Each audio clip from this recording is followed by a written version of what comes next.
So after we've said Shema, and we've talked about the oneness of God, like in real terms of oneness, like oneness and no otherness. So then we whisper the words Baruch Shem Kavod Malchusa Le'olam Va'ed. We whisper these, what are they, 6? Baruch Shem Kavod Malchusa Le'olam Va'ed. 6 words. We whisper these 6 words. Now there's a couple of questions. One, why do we whisper them? Secondly, why do we say them? Because they're not part of the Torah. Meaning when we start V'ahavta, that's back to the Torah. That's what comes after Shema.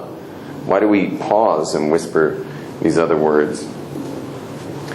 But what I want to share with you is the following. The reason we whisper is because how Hashem is hidden in creation. That's the idea. Whispering, when you whisper to someone, you're trying to hide what you're saying. So we're saying God is ultimate oneness, but there's a world down here. There's like physicality. So when I mention how God infuses the physical world with His oneness, I'm going to whisper that. Okay, we have the same notion in I'm not going there right now, but whatever. There's a small hay in the Torah. You know how there's some letters are big in the Torah and some letters are little. There's a tiny hay in the Torah, and we learn that God created the world with that tiny hay. Why with the tiny hay? Because the world is such a downside, such a step down conversion of infinite oneness, that it's this little concept. So that's the whispering. That's why we whisper. But the actual words, Baruch Shem Kavod Malchus Le'olam Va'ed, every one of those words is actually a code word for downsize. Every word is a code word for this kind of finiting, if you can turn finite into a verb, finiting of infinite. Creating finite from infinite. This downsizing, this squelching, this veiling, this occulting into physicality. So, for example, the word Baruch. The word Baruch means to lower also. It's from the word knees. The word in Hebrew for the word for knee is berech.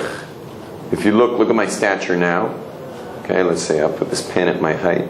Look at my stature now. When I put my knees down. Okay? When you have a camel go down, you ever seen a camel go down? It first goes down its front legs and then it slides down. But it goes to its knees. The word is lahavriach. It's this bringing down. It's the whole point of the knees is humility and bringing down. Some people pray on bent knees. Other religions. We do. We go down on our knees on Rosh Hashanah and Yom Kippur. And then all the way down. But it all starts with, it's to be korea, to go down on your knees. V'anachnu korim. That's the knees, just lowering. Okay, that's Baruch. The next word is Shem, which means name. Baruch Shem Kavod, right? Name. The word name, right? Shem, is, what it means is that Hashem created the world ultimately with Himself, out of His names. He used names to create the world. There's many names of God, and each one relates to something. There's a name of expanded flow, which is Yud and He and Vav and He, Hashem. There's a name of Shah and then Dai. It says it on the mezuzah, Shin Daled Yud. What's that mean? Shed Dai. That it's enough. That's a limiter type of name of God. Limits. It's enough. You don't bowl over the creation with infinite light. Name Elohim, which kind of gives, it's also a bordering name that creates a more of a vessel for the light to fill in. So the whole world's made of God's name. So Baruch means to lower. Shem is how God, so to speak, shows up in physical. Of course, so to speak, because God doesn't necessarily show up in physical, but you understand that's Shem. Kavod, the word kavod means honor or glory. And the word kavod is also meaning, I don't know how to tell you this exactly, but one of the names for God in this world is kavod. They say are the angels, they don't know who to bow down to. Whether to bow down to God or bow down to us. They don't know who to bow down to because they see that Hashem's kavod is both here and there. although the true place of God's kavod is up there. Malchuso is obviously meaning this world. Malchuso means his kingdom. Melech, Malchuso, his kingdom. So, and then Le'olam is also talking about this world, because you know what the root ayin lamed mem means? World. It means world, and also means hidden. Ne'elam means hidden. So God is hidden in the world. He's hidden in the physicality. So it's the same, every word of that sentence is hinting at this oneness.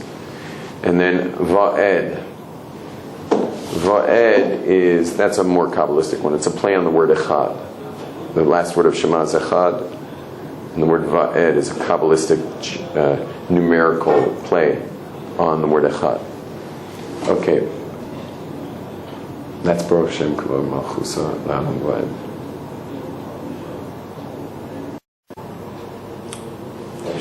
So where we've gotten to now is we've understood that God is, that oneness. So there's there's inside space and time, there's outside space and time.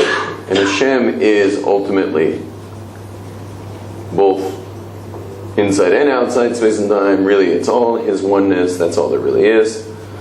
But then what we're going to be discussing now is to go into understanding. Let's bring our circle back now. What we're going to be understanding is how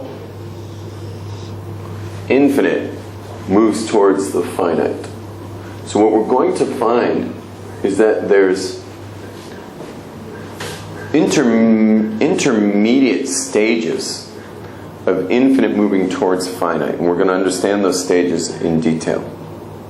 So it would look like this. You've got this is like outside space and time on this side.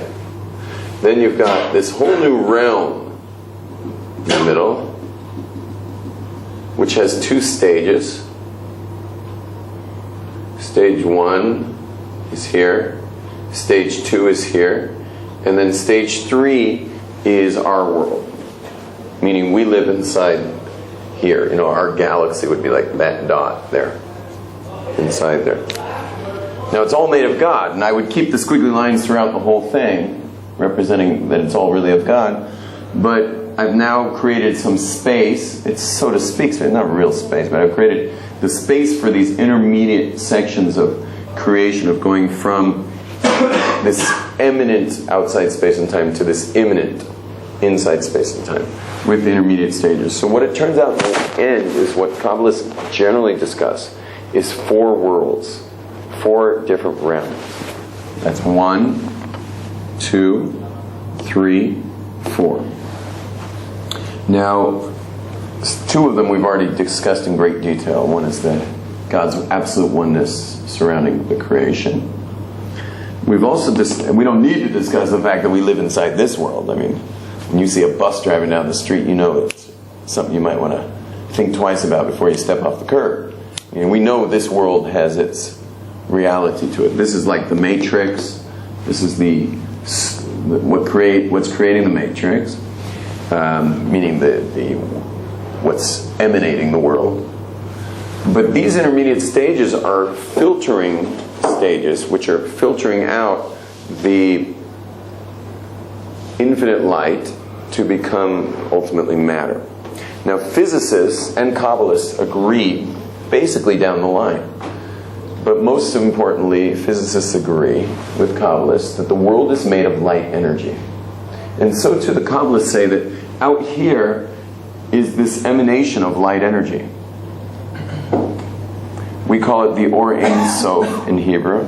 It's called the Or Ein Sof. Or Ein Sof.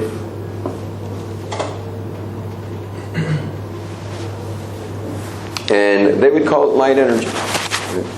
And the Or Ein Sof is only going to create light. Anything it creates is light. It's all it does is emanate. It emanates light. Well, if it emanates light, then all there will be is light. The only way that there can be a physical world is if that light is filtered out in some way. which is very much like a film projector that has its light that now emanates light, and then it has the cells of film that filter that light from the screen. And when you see an image on that screen is where the light isn't. I mean, if you see some, I don't know, Harrison Ford, running down the street, and was he Indiana Jones? Yeah. He's running down the street, Indiana Jones running down the street. Where you see him running down the street on that image, that's where the light isn't. Because that's where the cell of film had color. And it was filtering out the image of Indiana Jones. So matter really comes from the filtering of light.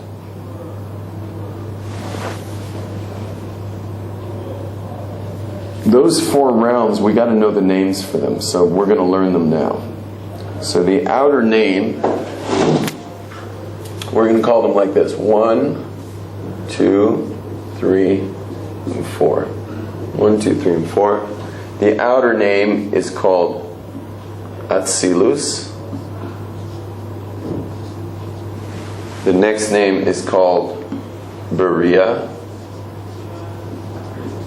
The next name is called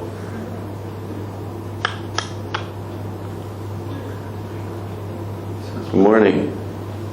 The next name is called Yitzira. I want you to learn these names, especially you're hanging out with those Kabbalists at dawn. You still hanging out with the Kabbalists at dawn? That's why you're falling asleep. It's 45 minutes longer today. It was 45 minutes longer today. Shemona at 3 was 20 minutes. Sierra, and the last one is called Asiya. Okay? Atzilus, Beria, Yitzira, Asiya. We got to learn these 4 words right now. Okay? Atzilus means, does it show up on the board, by the way, on the film? Yeah. So Atzilus means emanation. Is that an A or an E? E-M-M-A. E-M-A. Thanks. E-M-A-N-A-T-I-O-N. That's one. E-M-M. There's not 2 M's. That's one. Yeah. Emanation to an A there? Yeah, that's right. Emanation. Then Beria means something from nothing. Okay. Yitzira means something from something, otherwise known as formation. Okay. And then Asiya means action. Okay? You getting this, David? So, another word for this is, Atzilus means to emanate. Beria means something from nothing, meaning up here there is no, it's just indivisible oneness in that light. But here it's already breaking into parts, so to speak. You understand? There's now differentiation in the light. So it's something from nothing. This is the nothing, and this is the something. Now the word Beria literally means creation. The reason I don't like writing that is because you might confuse it with the physical creation, which is Asiya. You see that? Asiya is the actual physical creation. So, but the word creation in Hebrew, which is Beria, means to create something from nothing, which, by the way, has no physical counterpart. There's no such thing in the physical world of something from nothing. Everything is causative. The causality is what anything you look at comes from some cause. So it's something from something, which is the next word. That's Yitzira. Yitzira means formation. So it's something from something. Just like if you, you take a blob of clay and you make a bowl out of it, it's something from something. You formed it, right? You would say he's forming it. The question is, where did the clay come from? Where the clay comes from, that would be creation. Hashem created clay.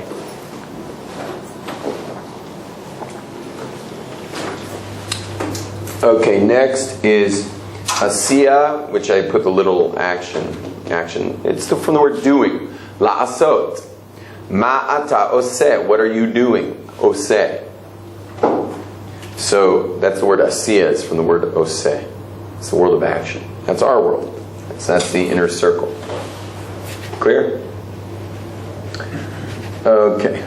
So you see the two intermediate stages are going from the actual oneness to separateness. But then the third stage is already taking that separateness and forming something of it, which will ultimately be forming our world, the physical world. Okay, so let's just practice those 4 names real quick. Just say them with me. Okay, looking and then not looking. Ready? Atzilus, Beriah, Yetzira, Asiya. Again, Atzilus, Beriah, Yetzira, Asiya. Let's go backwards. From our world. Asiya, Yetzira, Beriah, Atzilus. Again, Asiya, Yetzira, Beriah, Atzilus. Okay, now same without looking at all. Top one. Atzilus, Beriah, Yetzira, Asiya. Okay, let's go the other way. Asiya, Yetzira, Beriah, Atzilus. Okay, so what would you say is the world of action? Is Asiya. What would you say is the world of emanation? That emanates light. That's great. What would you say is the first stage of separateness from the oneness? Beriah. What would you say is the next intermediate stage, which is now taking that separateness but making it into things? Yetzira. Excellent. Now, we're going to focus on the Beriah level for a few minutes. The Beriah level of creation is relates to, actually in physics, it relates in quantum physics, it relates to holograms. You guys know what holograms are? 3-dimensional. Yeah, they're 3-dimensional things. They require no screen. Like if you ever see a hologram, the most famous hologram was probably the first hologram, was Princess Leia, that R2-D2 shot out an image of Princess Leia sending, I think, a distress signal distress message. Obi-Wan Kenobi, I need your help. Is that what she said? Obi-Wan Kenobi, I need your help. So what happens with holograms is our discussion is more going to be discussing the holographic plate that causes that image. Holograms are amazing things. Josh, we need you to be a little active here on the video for a sec. So I'm coming over here a bit. So the way it works is like this.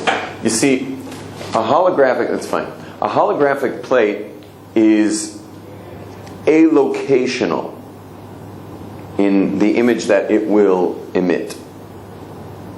It's allocational. Unlike a slide, like when you see a slideshow, it is locational. Meaning when you stare at a slide, hold it up to the light, you'll see there's the mountain, and there's the brook, and there's the deer. They have a location on the slide. A holographic plate, you can't make sense of any of it. You just stare at it, and I don't know what it would look like exactly. But somehow when you shine a laser through it, it creates a 3D image of a mountain and a brook and a deer, and it creates a 3D. You don't need a screen even. But every micrometer, every micrometer of that image, of that holographic plate, contains the whole information. It's not locational. The river, the brook, the mountain, they're all in every micrometer of that plate. Let's do it like this. Let's say I have a slide. Okay, there's a slide. It's a picture of a man. Okay, there's a picture of a man on the slide. Now, now I've got a light source. This is the movie. This is going to be it's going to emit light to shine it through. And here's the screen. Now, if I shine a light through that, you're going to get a picture of a man over here, right? On the screen.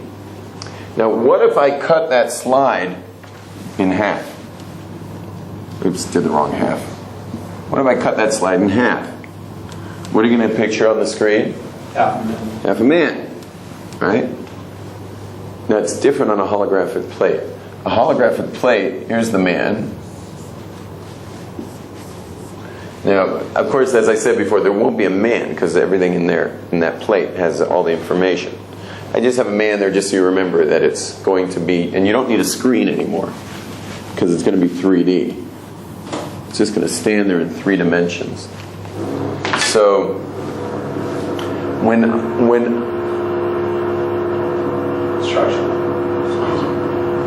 I shine that light through there, it's going to be a 3-dimensional image of a man.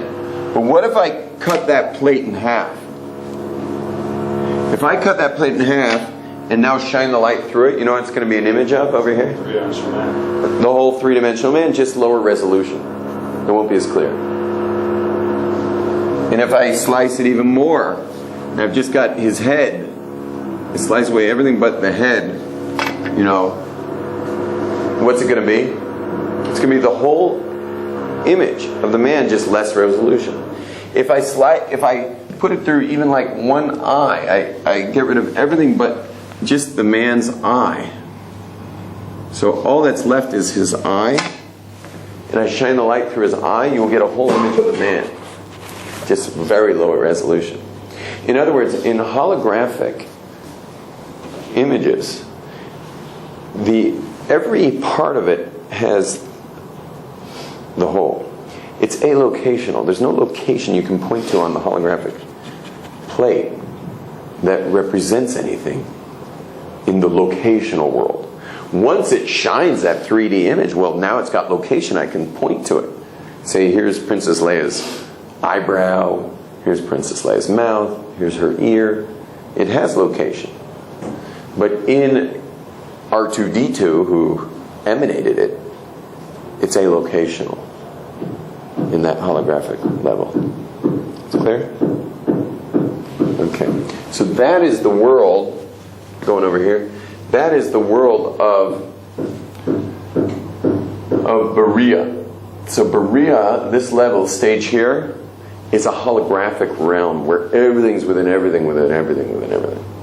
And we'll go into more detail on that another day this week. Shalom, everyone. Have pleasant dreams.